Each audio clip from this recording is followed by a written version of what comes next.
What's up? Good morning guys. Good morning guys. Good morning guys. So tayo ay nag-aano po chow guys. Sa ngayon guys, ito ang pinakamabilis lutuin ngayon, ang itlog. Kagabi hindi tayo kasi nakakain guys eh. Dalawang itlog.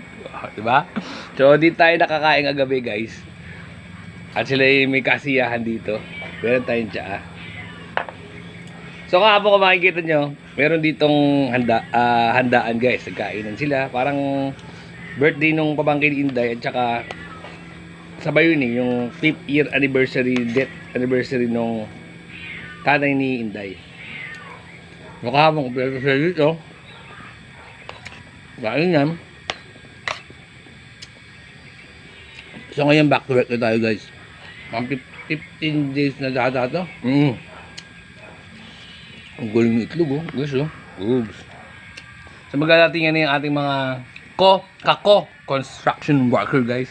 Yan yung iba. Mag-start na tayo guys. Back to work na tayo. Mabisa na naman.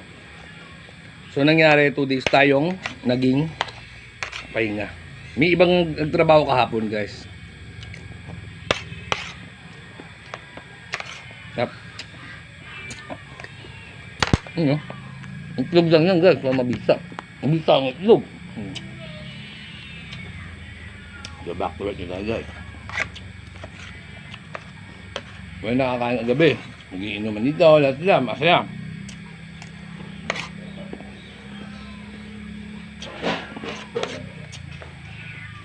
Malasadong itlog to. Hindi sana itong ginawa ko. Ito lang pinakamabilis lutuin guys.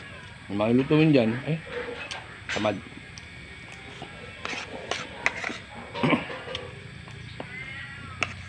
No. So yun lang guys, siyempre kita-kita ulit tayo mamaya. Back to work na tayo at kita tayo ulit sa break time natin guys. Dadatingan yan mga ating mga kako-construction. Right?